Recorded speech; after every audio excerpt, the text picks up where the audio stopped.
नमस्कार। दिन भर की बड़ी खबरों में आपका स्वागत है। मैं हूं शिवानी। आज की खबरों में बात होगी आचार संहिता में खुलेआम पैसे बांट रही एनडीए, घोड़े बेचकर सोए ज्ञानेश कुमार की, और कलकत्ता हाईकोर्ट में आमने सामने हुए ईडी ममता, जोरदार बहस से आए तूफान की, वहीं राहुल के धमाकेदार रेड कॉर्पोरेट वेलकम से बौखलाई भाजपा की। साथ ही दही चूड़ा भोज से आखिरकार हो गया बड़ा सियासी उलटफेर की। वहीं खबर के अंत में बात होगी इस्लामिक नाटों को लेकर पाक, सऊदी, तुर्की में पकने लगी खिचड़ी, क्या कर रहा भारत की। इसी के साथ आज दिन भर की सभी बड़ी और प्रमुख खबरों को जानेंगे विस्तार से। उससे पहले एक नजर सुर्खियों पर। फर्जी मतदान करने वालों से निपटेंगे उद्धव और राज ठाकरे के लोग, पिटाई दस्ता बनाने का किया ऐलान। दूषित पानी से मरे लोगों के परिजनों से मिलेंगे राहुल गांधी, 17 जनवरी को इंदौर पहुंचेंगे। कांग्रेस उपवास करेगी, अब तक 23 लोग मरे। कर्नाटका में सीएम की कुर्सी को लेकर राज जारी, राहुल गांधी ने सिद्धारमैया और शिव कुमार को बुलाया दिल्ली। आदित्य साहू बने भाजपा झारखंड प्रदेश अध्यक्ष, बुथ कार्यकर्ता से प्रदेश अध्यक्ष तक का किया सफर, राष्ट्रीय परिषद के लिए 21 सदस्यों का हुआ चयन। हिंदुत्व हमारी आत्मा, वोट के लिए कभी दिखावा नहीं किया, निकाय चुनाव से पहले सीएम फडणवीस की आई दो टूक। हिमाचल मंत्री की यूपी और बिहार के अफसरों को चेतावनी, विक्रमादित्य बोले शासक बनने की गलती ना करें। डिप्टी सीएम ने कहा था डंडा उठाने का वक्त आ गया है। बलौदाबाजार कांड में क्रांति सेना अध्यक्ष अमित बघेल हुए अरेस्ट, रायपुर से प्रोडक्शन वारंट पर ले गई पुलिस। अमित बोले 36 को कुचलना चाहती है सरकार। कांग्रेस एमएलए बोले एससी एसटी विधायकों की स्थिति कुत्ते जैसी हो गई है। बैरैया ने कहा कोशिश करें कि आदिवासी हिंदू न बन पाएं, तभी मुक्ति का मार्ग निकलेगा। तमिलनाडु में उत्तर बनाम दक्षिण की तुलना पर छिड़ा घमासान, डीएमके सांसद दयानिधि मारन की टिप्पणी के बाद गर्मा गई है सियासत। बीजेपी बोली राहुल गांधी अलगाववादी की राजनीति का उदाहरण है, राज्य के हिसाब से बदलती है पॉलिटिक्स, जननायकन विवाद से जुड़ा है मामला।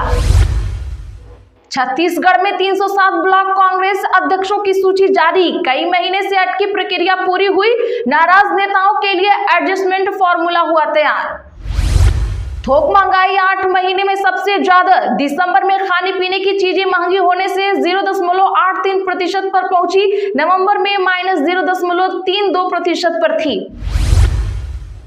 रत्नेश सादा की दही चूड़ा भोज में पहुंचे सीएम नीतीश, बीजेपी दफ्तर में दोनों डिप्टी सीएम मौजूद। आरसीपी सिंह की वापसी पर बोले श्याम रजक उनका स्वागत है। थाईलैंड में पैसेंजर ट्रेन पर क्रेन गिरी, 29 मरे, 67 घायल, ज्यादातर स्कूली छात्र इसमें शामिल। 65 फीट ऊंचाई से मलबा गिरा, डिब्बे पटरी से उतर। दावा लॉरेंस गैंग भारत सरकार के लिए काम कर रहा, कनाडा पुलिस की सीक्रेट रिपोर्ट आई है सामने, इसमें निज्जर कांड का भी किया गया है जिक्र। ईरान में बिगड़े हालत, भारतीयों को तुरंत निकलने की दी गई है सलाह। तेहरान में आज एक साथ 300 बॉडियों को दफनाया जाएगा। कानपुर गैंगरेप पीड़िता के पिता से मिले अजय राय, बोले मेरे आने से पहले पुलिस बिटिया को जबरन ले गई, आखिर सरकार छिपाना क्या चाह रही है। आज मकर संक्रांति पर मांझे से यूपी में एक डॉक्टर और कर्नाटका में एक बाइकर की गई जान, अमित शाह की कटी पतंग। ट्रंप के टैरिफ पर सुप्रीम कोर्ट का फैसला आज, अगर हारे तो अरबों डॉलर लौटाने होंगे, ट्रंप बोले अमेरिका बर्बाद हो जाएगा। नासिक भाजपा में महाविस्फोट, पूर्व महापौर समेत 54 नेता पार्टी से दूध की मक्खी की तरह बाहर, मचा हंगामा। चलिए जानते हैं बड़ी और प्रमुख खबरों को विस्तार से। उससे पहले आप सभी को एसपी लाइव टीम की तरफ से मकर संक्रांति की हार्दिक शुभकामनाएं। चलिए अब खबरें जानते हैं विस्तार से। आईपीएसी रेड, कलकत्ता हाईकोर्ट ने टीएमसी की याचिका की खारिज, ईडी बोली हमने कुछ जब्त नहीं किया। बता दें कि कलकत्ता हाईकोर्ट ने आईपीएसी रेड मामले में आज टीएमसी की याचिका खारिज कर दी है। पार्टी ने आरोप लगाया था कि जांच एजेंसी ने 8 जनवरी को आईपीएसी के आईटी हेड प्रतीक जैन के ऑफिस पर रेड मारकर कुछ कागजात जब्त किए थे। इस पर जांच एजेंसी के वकील एएसजी रंजू ने ऑन रिकॉर्ड कहा कि एजेंसी ने पार्टी दफ्तर से कुछ भी जब्त नहीं किया है। कोर्ट ने कहा जब ईडी ने कुछ भी जब्त नहीं करने की बात कही है तो अब इस मामले पर सुनवाई के लिए कुछ बचा ही नहीं है, याचिका को खारिज किया जाता है। सुनवाई के दौरान ईडी की तरफ राजू ने कहा कि अगर कोई रिकॉर्ड जब्त किया गया है तो वह एजेंसी ने नहीं बल्कि ममता बनर्जी ने किया है। ममता अपने साथ गैर कानूनी तरीके से फाइलें ले गई थी। हाईकोर्ट ने ईडी की तरफ से दाखिल याचिका पर सुनवाई भी स्थगित कर दी। कोर्ट ने कहा कि इस मामले पर सुप्रीम कोर्ट से पहले ही याचिका लगाई जा चुकी है। इस पर सुप्रीम कोर्ट का फैसला आने के बाद सुनवाई होगी। आचार संहिता के बावजूद महायुति को पैसे बांटने की खुली छूट, संजय राउत ने चुनाव आयोग पर लगाए आरोप। बता दें कि आज शिवसेना के सांसद संजय राउत ने महाराष्ट्र राज्य चुनाव आयोग पर गंभीर आरोप लगाए। उन्होंने कहा कि आदर्श आचार संहिता लागू होने के बावजूद महायुति की पार्टियों भाजपा, शिवसेना और एनसीपी को घर घर जाकर प्रचार और पैसे बांटने की खुली छूट दी जा रही है। मुंबई में आयोजित एक प्रेस कॉन्फ्रेंस में राउत ने कहा कि नियमों के मुताबिक आज चुनाव प्रचार मंगलवार को चुनाव प्रचार समाप्त हो चुका था, लेकिन इसके बाद भी चुनाव आयोग ने डोर टू डोर कैंपेन की अनुमति दे दी, जो सवालों के घेरे में है।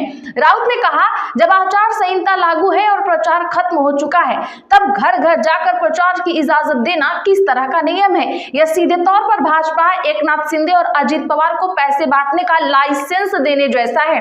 राउत ने मतदाता सूची से बड़े पैमाने पर नाम हटाने का भी आरोप लगाया। उन्होंने दावा किया कि बिहार में करीब 60 लाख, उत्तर प्रदेश में 1 करोड़ 25 लाख और पश्चिम बंगाल में लगभग 54 लाख मतदाताओं के नाम सूची से हटाए गए हैं। उन्होंने कहा कि इस तरह की कटौती से चुनाव परिणाम प्रभावित हो सकता है।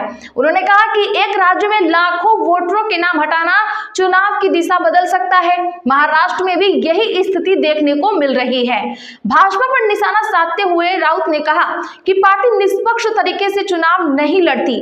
उन्होंने दावा किया कि पश्चिम बंगाल में हिंदू मुस्लिम मुद्दा असफल होने के बाद अब मुकाबला ईडी बनाम तृणमूल कांग्रेस में बदल गया है।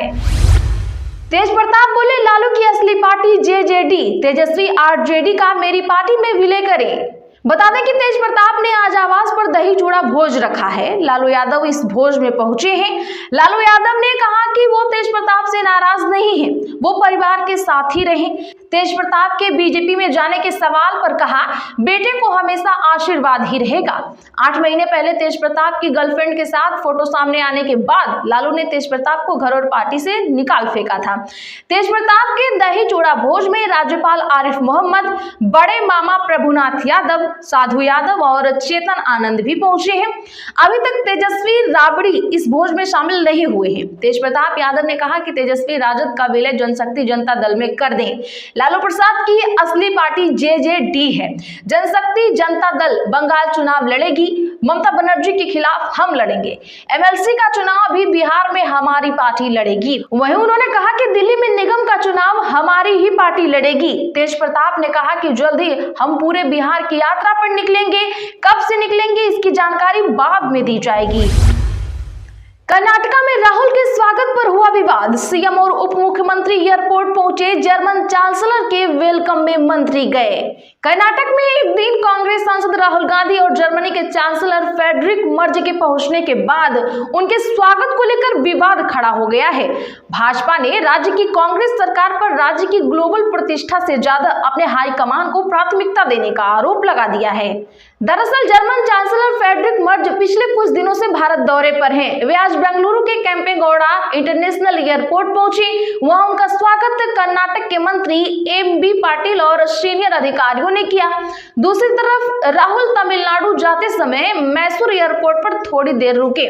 वहां उनके स्वागत के लिए सीएम सिद्धारमैया और उप मुख्यमंत्री डी.के. शिवकुमार पहुंचे थे। भाजपा ने अब इस पर आपत्ति जता दी है। कर्नाटक विधानसभा में नेता प्रतिपक्ष आर अशोक ने सोशल मीडिया प्लेटफॉर्म एक्स पर इस मुद्दे को रखा। उन्होंने कहा, कर्नाटक को ऐसा नेतृत्व चाहिए जो पार्टी से पहले राज्य सत्ता से पहले विकास और राजनीतिक तुष्टीकरण से पहले वैश्विक अवसरों को प्राथमिकता दे। राज्य इससे बेहतर का हकदार है। नासिक भाजपा में महाविस्फोट, पूर्व महापौर समेत 54 नेता पार्टी से हुए बाहर। जी हाँ, बता दें कि स्थानीय निकाय चुनाव से ठीक पहले महाराष्ट्र में भाजपा ने शहर की राजनीति में सनसनीखेज कदम उठाते हुए पूर्व महापौर समेत 54 पदाधिकारियों और कार्यकर्ताओं को पार्टी से निष्कासित कर दिया है। यह कार्रवाई उन लोगों के खिलाफ की गई है जिन्होंने नामांकन न मिलने पर भाजपा के आधिकारिक उम्मीदवारों के खिलाफ बगावत की और निर्दलीय या अन्य दलों के उम्मीदवार के रूप में चुनाव लड़ा। नासिक में भाजपा के इतिहास में यह सबसे बड़ा निष्कासन माना जा रहा है। भाजपा ने पार्टी अनुशंसा का उल्लंघन करते हुए आधिकारिक उम्मीदवारों के खिलाफ नासिक नगर निगम चुनाव लड़ने वाले 20 पूर्व पार्षदों सहित कुल 54 लोगों को पार्टी से निष्कासित कर दिया है। इस्लामिक नाटो को लेकर पाक, सऊदी और तुर्की के बीच पक रही खिचड़ी भारत के लिए बढ़ी चिंता। जी हां, बता दें कि बीते साल सऊदी अरब और पाकिस्तान के बीच हुई डिफेंस डील वैश्विक स्तर पर चर्चा का केंद्र बनी। दोनों देशों ने एक ऐसा सुरक्षा समझौता तय कर लिया जिसके तहत एक देश पर हमले को दूसरे के विरुद्ध भी हमला माना जाएगा। यह समझौता काफी हद तक नाटो के उस अनुच्छेद की तरह है जिसमें पश्चिमी देशों के इस समूह में किसी भी सदस्य पर हमले को पूरे समूह के खिलाफ हमला माना जाता है। अब पाक और सऊदी की इस डील से एक और मुस्लिम देश जुड़ना चाहता है और यह तीनों देश मिलकर इस्लामिक नाटो नाम की एक खिचड़ी पका रहे हैं। ब्लूमबर्ग की रिपोर्ट के मुताबिक तुर्की ने सऊदी पाकिस्तान डिफेंस डील का हिस्सा बनने में बेहद दिलचस्पी दिखाई है और इसके लिए बैठकों का दौर भी जारी है। मामले से परिचित लोगों के मुताबिक यह गठबंधन स्वाभाविक रूप से आकार ले रहा है क्योंकि दक्षिण एशिया, मिडिल ईस्ट और अफ्रीका के कुछ हिस्सों में तुर्की, सऊदी अरब और पाकिस्तान के रणनीतिक हित आपस में ही मिलते हैं। वहीं तीनों देश के बीच पहले से ही साठगांठ बनी हुई है। तो आज के लिए बस इतना ही। ऐसी ही खबरों के लिए चैनल सब्सक्राइब करें और बगल में घंटी के निशान को जरूर दबा लें। वीडियो को लाइक और शेयर करना ना भूलें।